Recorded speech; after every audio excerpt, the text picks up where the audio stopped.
All right, there we go. Hey, Marie, thanks for hopping in today. We're talking about Good to Great by Jim Collins. Feel free to stay unmuted and we'll just get into it. So myth one, a great company starts from a great idea. And they found that visionary companies show that it was not true. 18 out of the 18 visionary companies, only 3 had a specific product or service in mind when they started. Now, if that's not a myth that every single coach needs to get through their head, visionary companies that started that did not have a product or service in mind when they started. We are so programmed in the online space to believe we need the perfect product that speaks to our audience, and the copy has to be right, and this has to be right, and that has to be right. And they found that it simply wasn't true. How does that feel? Counterintuitive, right? I mean, like, why would you start a company without the product?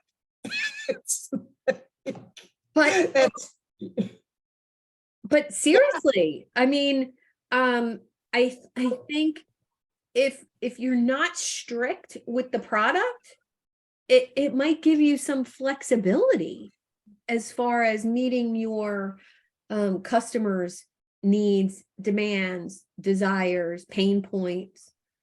I don't know. As a coach, we're constantly trying to figure out what it is. I think we continue to quote unquote sell the same product. How we package it is what continues to shift, or how it's served. Yeah. Yeah. Sometimes I wish I had like a thing to sell. Well, because, well, coaching in particular, coaching, healing, therapy. I mean, there's so many categories that aren't like super tangible because the result is like in here. So that means, to the point of this first myth, that it's really about your company, not your product. So for us coaches, consultants, therapists, that means that we're the product, not the sales page that we're creating. We are the product that we're selling. Any insights there? It comes with some pros and cons, so that, if your product isn't being purchased, how do you keep it out? Because the common denominator is yourself. What is that it factor to flip that switch? Yeah. Is it your own personal energy? Is it your own? I'm not sure.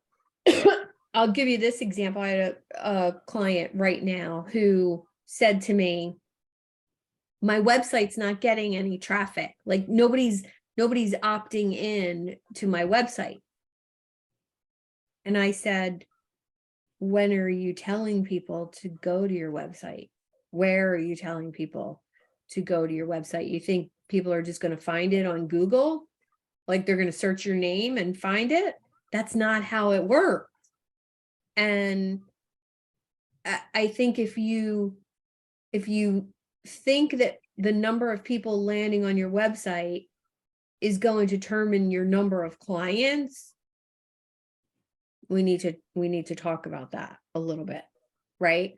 So if you are the product and you're not telling anybody where to buy the product, go to get the product, see the product, meet the product, you can't expect people to come find the product.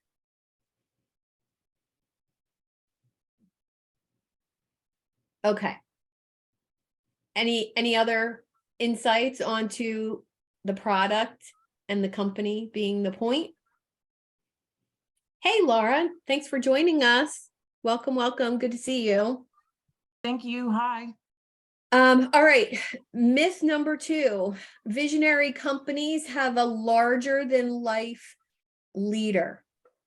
And what they found is that the high profile leader that fits the mold of the superstar CEO isn't necessary to build a visionary company. Like, you don't need Richard Branson to be building your company. It's good leadership that stands out. That resonated with me. How about you guys?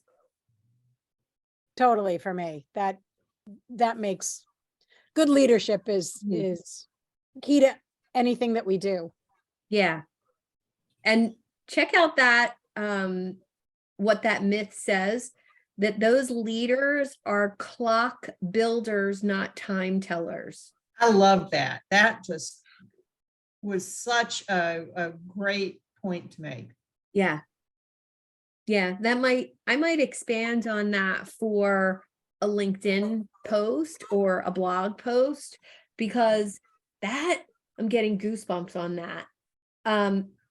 Time tellers have an amazing ability to tell the exact time by looking up at the sky, and clock builders make a clock that can tell everyone the time even after they're gone. Amazing. Amazing.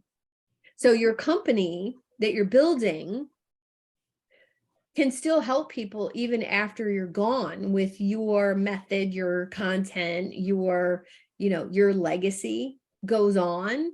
And this could be a whole book, shifting your focus from time telling to clock building. You can understand better what your product needs to look like out there in the marketplace, I think. Any other thoughts on that one?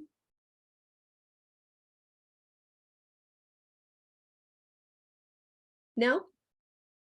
Okay. 3 and 4 are kind of interesting, right? On first look, you can have it all. Choosing between business and personal life, or that illusion of balance. And then visionary companies being profit driven. That wasn't true. And I was literally astonished the first time I read that book. Like, wow. So all of that work about work-life balance, figuring that out, and being looking at profit first, wasn't necessarily true with all of these household names. And let's talk a little bit more about being profit first. Profitability, making money, is always the objective if you have a business, but it's not why you exist. Let's talk about that. Who knows why their company exists? I do. Yeah. Hi, Laura. Hi there. So I exist specifically to help women and minority business leaders to, grow their businesses, to be successful. Awesome. And there's nothing like it. It's so much fun. Mm.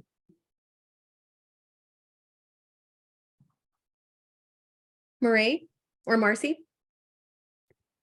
Are you talking about the greater why? I mean, the greater Yeah. why is that this has always been something that I've come back to throughout my entire life. I make videos, I make marketing videos for people. Mhm. And I have done that in one form or another. It's the only thing I've ever done. Literally in business, it is the only thing I have ever done. And I've said this before in some presentations, my 6th grade report was on broadcast television. I mean, like, back to 6th grade, Wow. and so for me, I went into college for law, quickly saw the syllabus and said, that's too much reading, and stopped and tried a few different things, but always came back to communications, always came back to video and how to tell stories and get messages out there. And so for me, that's why I'm in business, because I say this sort of tongue in cheek, but it's almost the only thing I know how to do. I mean, like, it has all of these other things around it, but it's the only thing I know how to do. Well, what changed for you when you figured out that's what you've always done? It was really eye-opening when I was like, oh my God, I've been doing this forever. I just had no idea that I think, and I say this, I have a 14-year-old daughter. I didn't know what I didn't know. Yeah, I didn't know that I could do this. I didn't know that this was a business. I didn't know it was something I could do. When you're growing up, you hear doctor, lawyer, whatever. You don't hear all the other iterations of things that you can do. Yeah. I mean, there's people who just do trade shows, just go and set up trade shows. I was like, oh my God, that's a thing. Mhm. So for me, it was sort of, it was the process of getting older and getting wiser and getting more out there in the world. Hmm. It was really crazy that I just kept coming back to this. Yeah.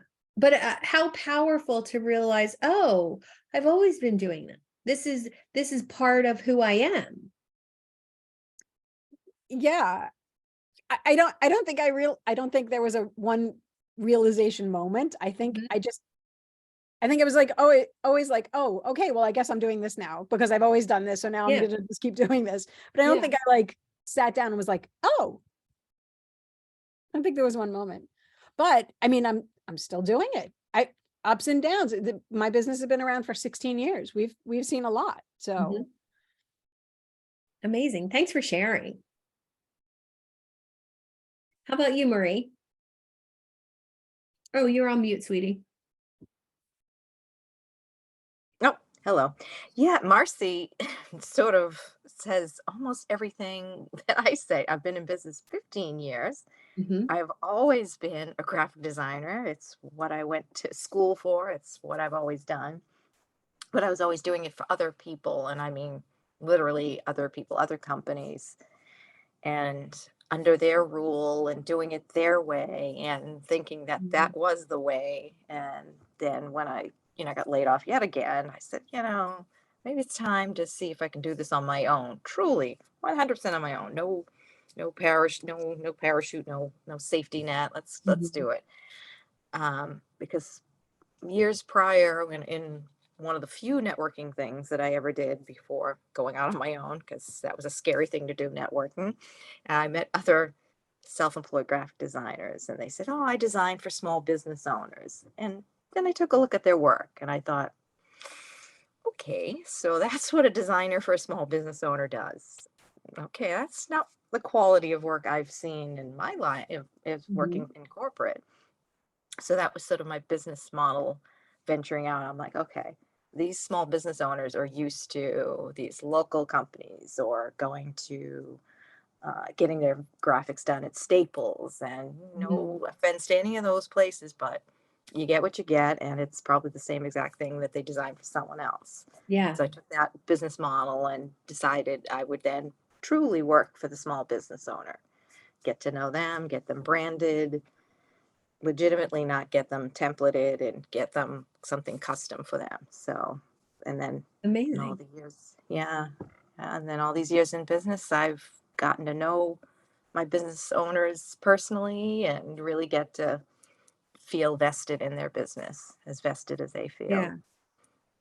Well, I think that's part of it. Once you've been in Mm, business for a while and have either repeat clients or you're getting referrals from those old clients, yeah. it's kind of amazing when you start to realize how well you know your people. Or, Yeah. even if somebody comes to me now who's my ideal client, I already know them even if I don't know them. Like, Yeah. I know the struggle, I So know to the feel, thing, yeah. right? Mhm. Yeah, And exactly. it's typically about waiting for, once they meet me, waiting for them to realize, oh, I want to speed up this process a little bit, or I want to go to the next level, or Yeah. it's not Yeah. about overcoming objections to me. Yeah. Um, Yeah, yeah, yeah. I mean, the objection's always going to be cost, and I'm like, well, then, you're not you're not my customer because you're not ready to spend the money to Right. market in your business. And that's fine. Right. We've all been there. I don't Yeah. want to spend money in certain areas either. And Yeah. I understand what it's like to hold on to every dollar. You need someone to tell you what you really need to know. And at this day and Exactly. age, I think people know. My I- challenge is dealing with all of the free sources that are out there, and you can do it yourself, and you don't need a designer. You got Mhm. Canva, you're all set. I'm like, oh boy, Canva, oh, another one. But Everybody's even in like, I consider myself pretty talented in mm-hmm, Canva. mm-hmm. Um, Oh, I'm sure. but So, I've had things created for me. I just had a workshop. My assistant created a workshop for me. mhm, And when I tell you it's the first time I have allowed somebody to, from beginning to end, create the outline, the PowerPoint, the 2 worksheets, just from notes that I typed up Wow. in Google. And I was a little nervous to release the Yes. control. It turned out so beautiful. Yeah, it is. I Yeah. am so happy and so proud. I can't wait to have that workshop and have those resources for people. And the fact that it was professionally done, it only cost me $250, but Mhm. that time that she took to do that, Ah, I really did good. Yeah. something So way much. more profitable Yeah. than that. So that Yeah. leverage is That's key, awesome. I think. Yeah. I love that. Yeah, I don't have necessarily employees, but I have worked subcontracted, and it's great when you find the right people, and Yeah. then you can just give them a little direction and they go, and you're like, oh, this is nice. This is Yeah. great. And it frees you up from other things. And when it's bad, it's really bad. It could be really bad. I've been very fortunate, but that's just because I don't release that much control. But Yeah. that's, that's also because I don't have the budget also to send out the work. So my biggest challenge is trying to get more work coming my way. What am I not Mhm. doing right? I'm getting work, but not enough. What am I doing wrong? So that's my only business struggle. What is missing Well, in I would my say ask a different question. Don't say, what am I doing wrong? Say, how can I do this better? How can I get my I name? like that. Just had that conversation this morning with, Yeah. with my person Good. who said, nobody's opting into my website. And I was like, who are you sending there? Yeah. Like, Yeah. so how could you do it better? How could you network a little better? If you're interested, one of the community experts, Mm. Daniel Andrews, Mhm. join his micro community called Ninja Networking. He Mhm. has a free workshop every month where he teaches a different networking strategy and tip, lots of tools. I've been in his community for, probably a little more than a year. I have attracted 3 clients from that community. Yeah. I feel like I've gotten at least 1 or 2 speaking things. And Mm. it all depends on who you're connecting with, Tell us again who that is. Daniel Andrews and if you go to the community and you click on your name on the lower left and go to on the inner menu to my groups, you can scroll through the other groups to join and you'll see it's called Ninja Networking. Mm. Thank you. Is that Mhm. in person? Is that in person networking Oh or? no, it's on Oh, it's still Zoom. online. Okay, great. Yeah, because since I've not been networking in person, I feel like I'm missing something. I used to network Mm. so much more, and I am still strangely shy about going back out there. Not shy, but because of COVID, Yeah. I'm a little worried still. All these Well, he lovely doesn't there. actually have a networking group. He teaches about networking. Yes. And Yeah. then, the Idea Lab has 1 networking event right now per month. Mhm. That's on the 4th Thursday. Yeah, And, it's 3 rounds of breakout rooms and, Mhm. Yeah, I like meeting that. people within the community. Yeah. And then I would say get out there on LinkedIn and see what events are happening Yeah. that are filled with your ideal clients. I Yeah. think that's yeah. the key. It's Judy just- yeah. Judy goes to my coach events. Like, so Nice. I convene, a room full of coaches. Judy shows up there because she knows it's a room full of her ideal partners and clients. Yeah. Good job, Judy. Yeah. And All it's right. interesting, right? It's a good, Yeah. a good hour to spend.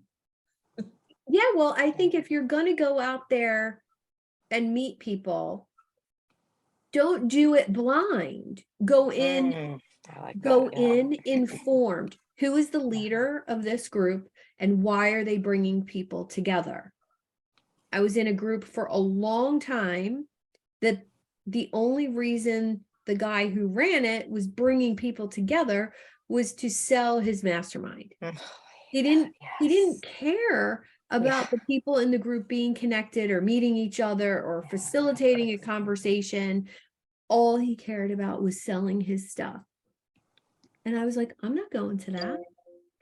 I don't want to go and show up and be sales pitched for an hour. I want to go and meet people. Exactly. Yeah, I agree. Or those networking groups that have like 20 real estate agents, like, oh God, no. You meet another one, you're like, oh, another one? Not another one. You're all alone. Oh my Yeah. gosh. Yeah. That's cool. All right. Well, that's another good outcome from COVID is that we've got good online networking and more Yeah. direct, the right group rather than, that random Yeah, network that I used to do all those years. exactly. A Yeah. room full of 200 people and you can't hear a thing anyone's saying. No, be Oh, intentional gosh, those about days. it and make sure you're Oh. going to groups that are filled with either your ideal clients or people who People are connected Me to too. your Yeah. ideal. Yeah, that's why when I was networking, I was trying to whittle it down to just those referral group type Yeah. networks, small room where you can talk to people, not these. And they get to random- know you in a different way, Absolutely. you know? Absolutely. All right. Next myth that there's only one right way to do things. I say this all the time. It doesn't matter how you're doing things. It's how strongly you are committed to your why and your values and your morals and your core philosophy. What are the guiding principles of your business?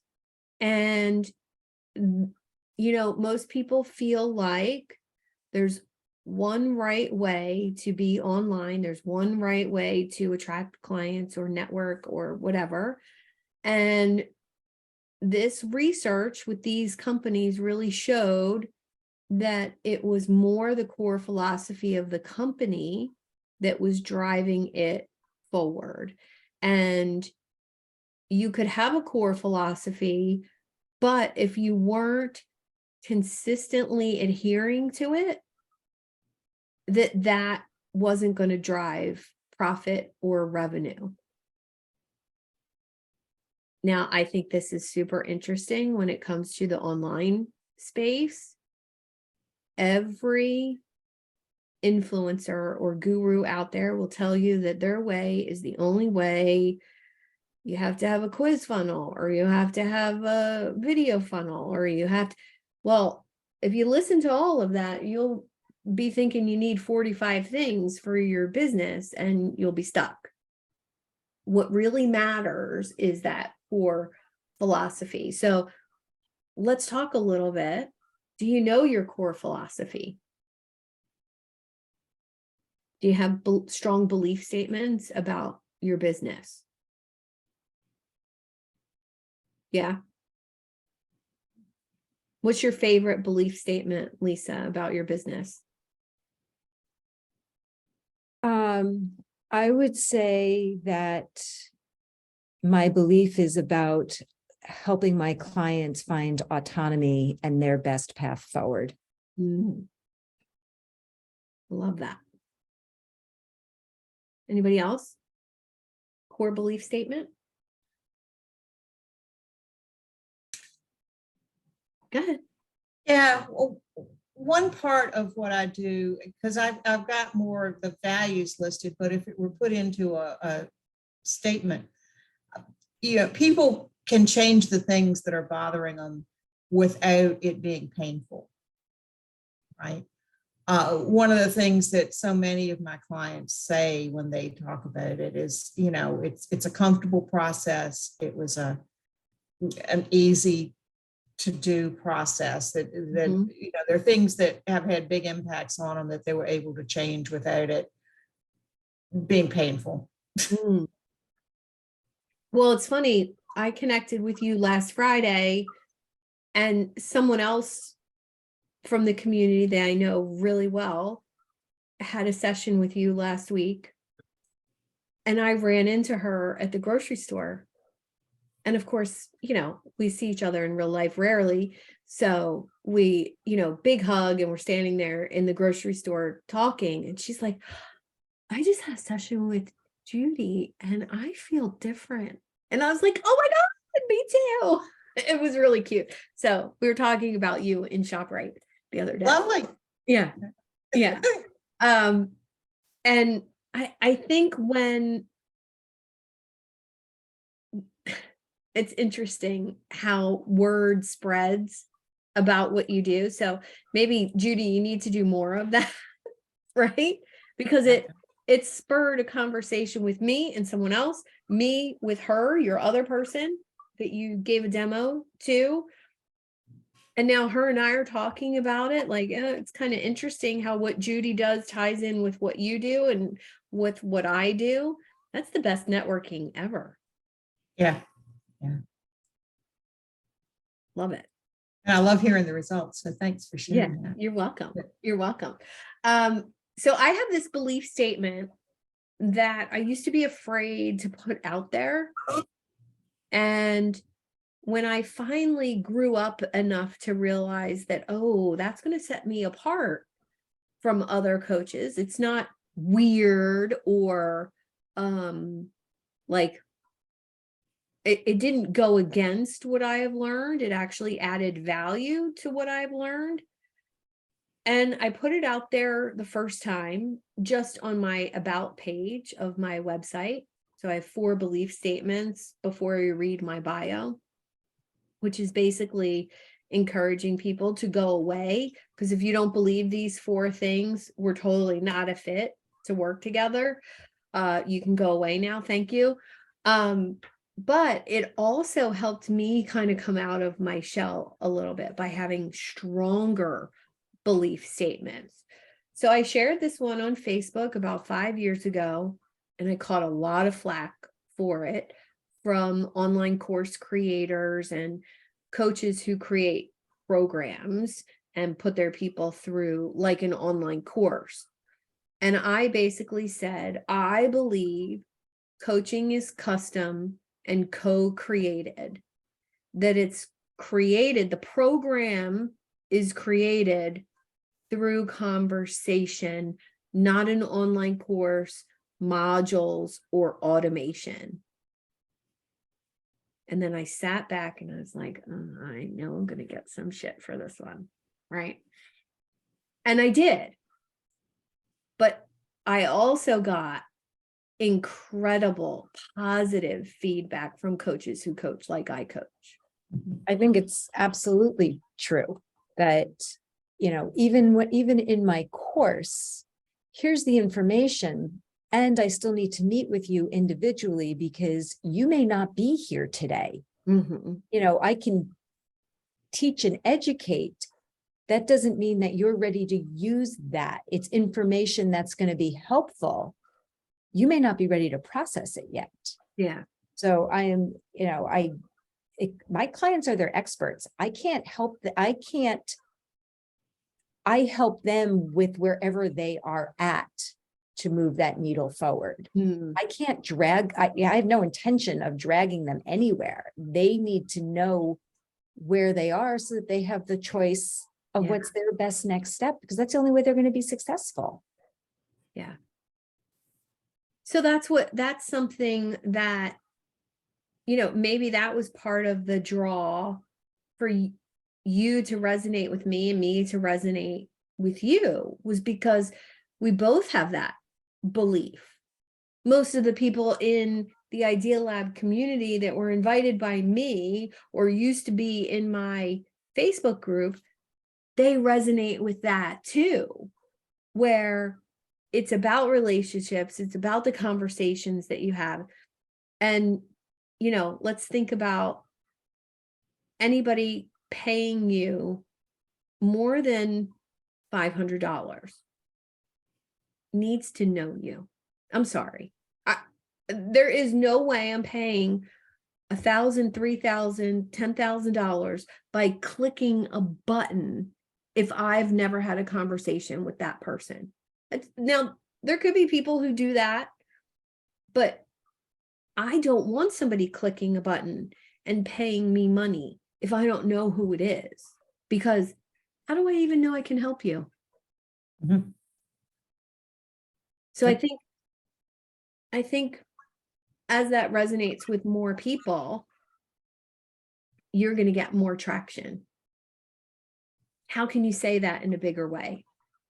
How can you say that out there in a bigger way?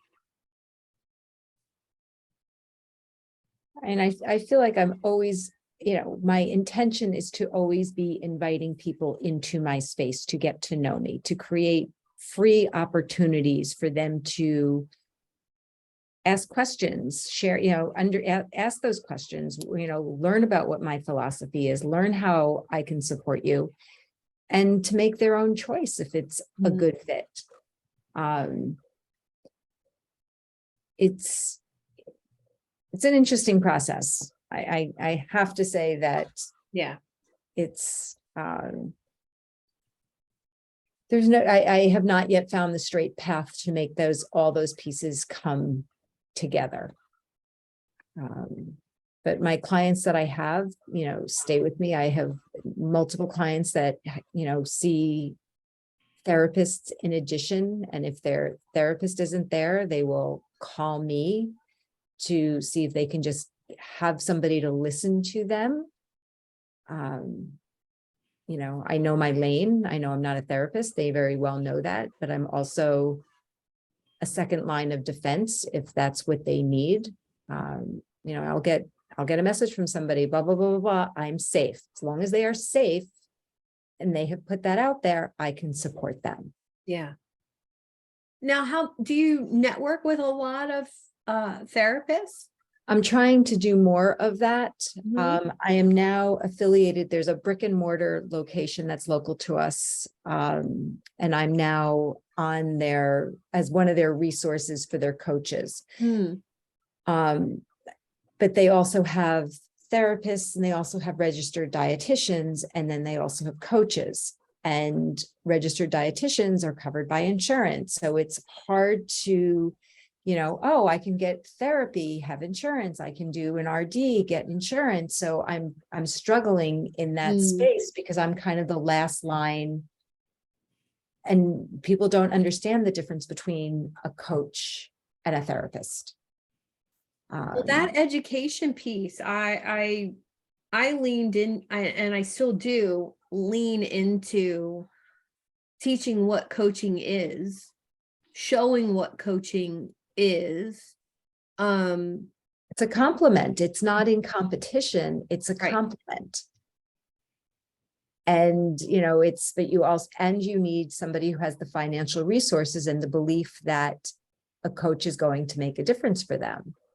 Where there's a difference between a business coach that gives them hope of financial freedom. People can buy into that. People with health and wellness, they're like, I've been living this way for, you know, what's another year that I'm uncomfortable in my body? Like, you know, it's normal to be at war with my body. Can that actually feel different? And what would that freedom give me? They don't understand the change that how connecting with their mind and their body will affect all the different parts in their life. Well, that's a perfect video series for you to put out there. So I'm working on them. Love it. Love it. All right. Oh, go ahead. Go ahead. Martha. So it's interesting that we're having this conversation. We don't need to go down this whole rabbit hole, but when you said that you won't give people money without knowing them or having a conversation or feeling like that you know them, Mhm. I think that's, so this is both the pro and the con of social media, is that we all feel like we know everybody because everybody's putting everything out there and it's all over social media. Mhm. And but you never really know the real person unless you actually have that conversation. But there's this illusion that you get to know them because of social media. Mhm. I'm in the middle of doing a documentary about intimate partner violence. And one of the things that leads to partner violence is the feeling of getting to know someone quickly on social media. Mhm. And so by the time you've entered that relationship, you feel like you have all of this history and stuff, even though you may have never met in person. Mm. And so Oh, it's sort of, it's terrifying to think that the young kids who have only been texting and then enter a relationship feel like that much closer because of that bond. So I think that, I think that it's interesting that some people feel the way that you do, like, I have to have this conversation and I need to talk to them because what I know of them isn't really true. And then Right. other people just believe what they see on social media, Yeah. and that's what they think they know. I think age has a factor in that, my son, who's almost 14, um, he has people that he plays online with. We definitely monitor it, but he'll meet somebody in a game and say, I I met someone and they're super nice. They helped me with this and they helped me with that. It's terrifying. And I he's mean, like, it's Mom, it's a 12-year-old girl. I'm like, right, maybe, right, maybe it is. maybe. And I went through the dating world 12 years ago and like did online dating, and that's where I met my partner. But I had a thing like 3 communications. If I did not meet you, Mhm. I was done. Like here is my process. And I want a phone call that I will not even answer. I want to hear you speak. I want to hear your voice. I want to hear your message. And I will choose if I call you back. And if not, you get a message. Thank you, but no, thank you. And it's the same for business in a way, that like I think so. 3 conversations, if I don't talk to you face to face, I'm not making you a video unless I understand who you are and I really Yeah. have that conversation. Yeah. That's really funny. Everything can kind of relate back to, the dating space. Like, I made a reference the other day. I get a lot of like people pitching me on social media, right? We all do. We get the direct message. Oh, I see you need a virtual assistant. Oh, I see you need copy done for your website because your copy, really needs help, and da da da da. And I was in a meeting and they were saying something about, getting pitch slapped all the time. And I said, yeah, it's like, would you walk into a cocktail party and walk up to the most beautiful woman there and say, great ass, can I get your number? No, you wouldn't. And all the men in the room were like, oh, I would never say that. Like, then why are you sending those direct messages thinking that it's going to work? It's not. I mean, that's like me sending a message saying, I see that you're in a larger body. You must be uncomfortable and hate yourself. Can you imagine? But it's okay for everybody else to say, oh, do you need 10K? I can promise you 10K. Well, are you just leave the fuck alone? Yeah. Like, because, people are like, oh, reach out to your direct clients. I can't reach out to I have not figured out the appropriate technique to reach out to my direct client in that form. I can't assume what is in their head about their relationship to food and body, because I'm not looking to tell them they need to lose weight. That's not my job. Right. Right. All you can do is, you can't go out there and meet people based on the fact that their profile picture looks like they're 100 pounds overweight. Like, And you can be perfectly happy, healthy, and confident. Like, I Mhm. don't know who I'm talking to, because that is my philosophy. right. Is that just because you are in a larger body does not make you my potential client. It's your thoughts that make you my potential client. Yeah. Wow. That's good. That's a post for you. It's your thoughts that make you my potential client. I'll need the recording because I will never Okay. remember. all of Okay. this. But that's why we have these conversations, right? To Yeah, and it's spark really, insights and yeah, no, I definitely will go back and listen to the tape. awesome. Note the time, make a note of the time so you can. Yeah, Thank you. timestamp it, right? Yeah. Now this next topic, which will probably take us to the end today, because this is going to blow your mind. I'm going to draw this little diagram on a whiteboard. And you'll forgive my drawing, because I'm not a very good drawer, but I'm going to draw this line. We're going to draw this little, no,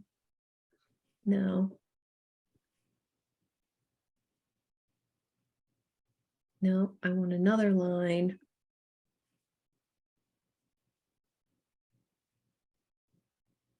I am working on my camera, so I can draw on paper instead of doing this.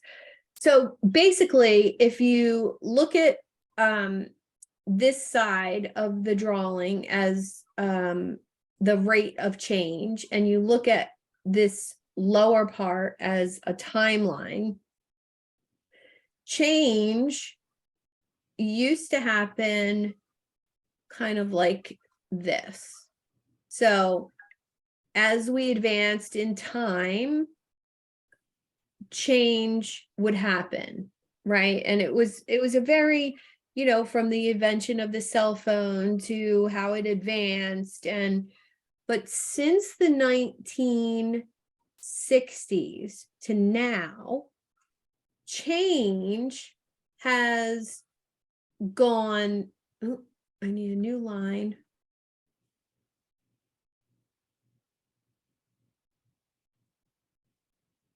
Like this. So change is happening. This is how change used to happen, before 1960s or 70s. Now change is happening like this, exponentially. And there's more to the diagram. And if you want the professional version of that, I'll show it to you. But basically what that means is change is happening more than our brains can handle, than, technology advancements, changes in society, rules, all of that, changing faster than we can process. And what does that mean for us out there in the marketplace? Is that we have to realize that 50% of the people hearing our message have never heard it before, because change and information is happening so fast, they don't even remember hearing it from you before. And because of that, we can tend to feel overwhelmed, over inputted. 60,000 inputs a day is what the average person is receiving, who spends time online watching TV, digesting the news, on a smartphone. 60,000 inputs of information a day. And that rate of change is only going to speed up in the next 50 years. And I'm so glad I'm not going to be here in 50 years. I have full belief I can make it to 100, but I think after that, I think just the thought of all the information overload, I'm going to just want to shut down. I know. I say all the time, I just want to I want to go to a tropical island for like 2 weeks with no electronics. Our vision, we're building a sailboat. Amazing. We just want to be like, I don't want to be online. I mean, I want to coach my clients. I don't want to be online. I don't want to be spending my time looking at all the information overload and to have that exhaustion feeling at the end of the day. Because when I work with my clients, I don't end up exhausted. Like when I do all the other stuff, that's when I'm toast. Yeah. Yeah. Agreed. Any other thoughts? on that rate of change in your business? Marcy, I'm sure you have technology. Like, I didn't want to be the only one talking, but yeah, it's overwhelming the rate that technology changes Mhm. and what I'm expected to keep my fingers on is crazy. And for a while, people were asking, so I don't do TikTok videos, I don't do reel videos, I don't do reels, whatever. I'm not on Instagram. I don't, those are not, I tell story videos, I tell brand videos. But boy, when everyone was getting on Instagram and TikTok, I was like, oh, I need to know that. I need to do that. And I did a whole bunch of, and I got exhausted and I didn't like it and it didn't feel good. And I thought, you know what, that's not for me. But I feel like I'm constantly doing that with all of the new things that are coming up and how I do my business and how I think about my business. And it's exhausting. I mean, the technology portion alone is exhausting, and pile on all the other stuff Mhm. is, and you know, I think I'm sure I'm not alone in this, but like, I feel sometimes I feel like I have to be the master of everything. I need to know how to do my QuickBooks. I need to know how to make videos. I need to know how to do my marketing. I need to know how to, like, all of the things. And then there are times where I'm like, you know what? Fuck it. I don't need to know. I barely need to know how to do any of that. Other Yeah. people can do it for me, but but I ride that wave for sure. Yeah, And I I think do it's, too. I do too. and I think it's because of the rate of change where, like, you get pulled in and then you reach your limit and you're like, wait, I don't no, need that. I don't need And I still prefer to read. I want to read a book. I want to read a book. I don't like to read it online. I like to be Either. able to write my notes and have something. Mhm. You know, I'm starting to feel like a dinosaur. That Mm. it's, I feel the resistance. You know, it's interesting. Well, Where I will share that I worked with a coach for 3 years, about 3 years ago. So I was with him for 3 years. He did not have email. He had no social media profiles. And he had a membership community. That's how I originally found him. That was $10 a month. And I share a lot of his notes, his book summaries. And how I found him was through those book summaries. Because he used to do a YouTube video for each book that he would review. And I don't know, somebody mentioned, hey, have you heard of this guy? And I'm like, no. I joined the $10 a month membership, and I was in that for a couple years. And then he offered a group coaching program that was $1,000 total. And I was like, oh, I'd like to see what that's about, $1,000. I felt like I knew him. I had never had a conversation with him, but I was in his membership community, watching videos, learning, whatever. I stayed in that coaching program for 3 years. So that was 3 times I invested the $1,000 to be in it. And it had the most profound effect on me as a person. Didn't do anything for my business except make me a better person. that is a direct effect on your business. Yeah. But here's the amazing part. He doesn't do email. He doesn't do social media.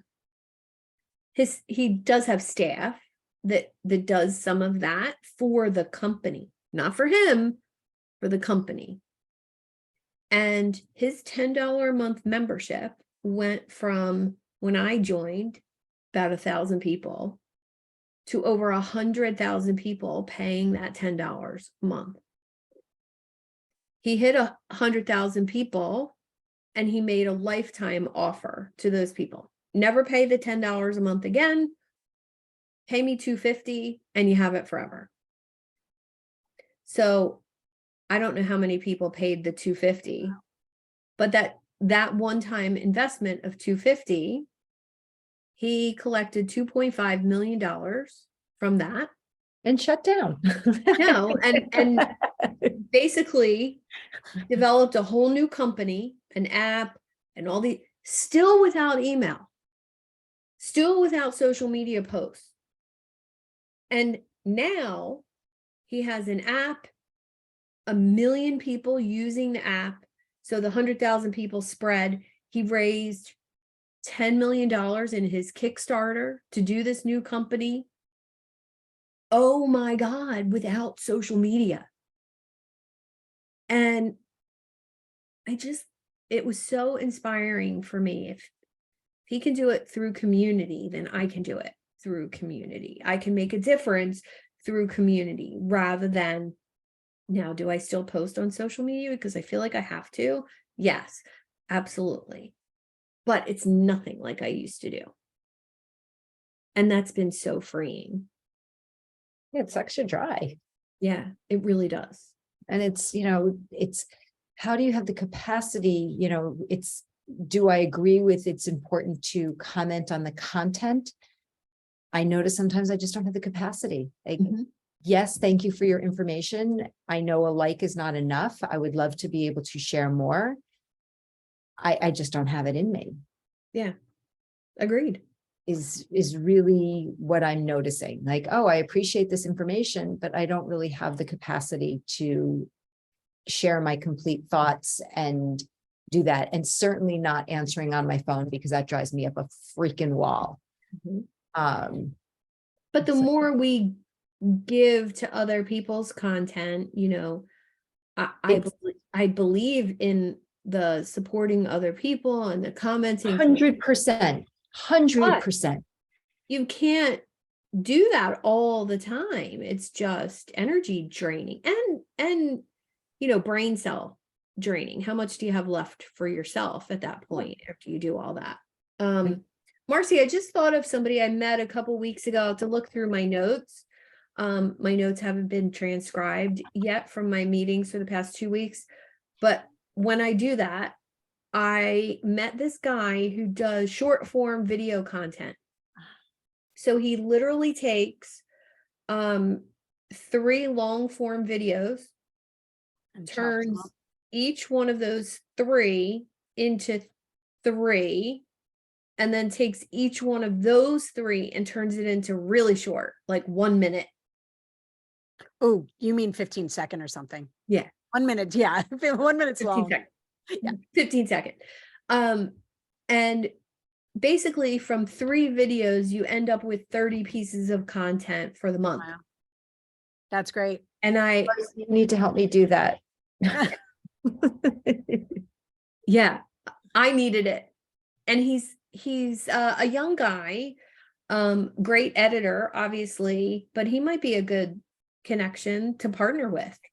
I love to connect with other people who do what I do. I edit too, and I do all of those things. So that I would love to talk to someone who complements my services, even if we overlap in some areas.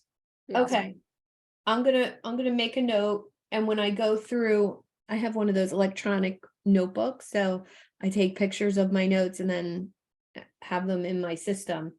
Got it. I don't know why his name is escaping me. I think it's because we only had a 15-minute conversation, and we did schedule again because I said, I need your services. And plus it's a great social media service. You know what I mean? Mm-hmm. Yeah, Marcy, you need to tell me how I can do that with my videos now. I can totally tell you. You have great stuff, Lisa. You have great stuff. I know. She does. All right, Marcy, I'm taking you out to lunch one day. I love it. I love it just because. You guys are near each other? We do. We've met through local networking, and we actually just saw each other yesterday. So Amazing. yeah, Lisa is the reason that I'm here. So Awesome. Well, can't thank you, thank her Lisa. enough. I'm dragging her out of the other places that aren't serving us. That's great. That's awesome. All right. Well, that wraps us up for today.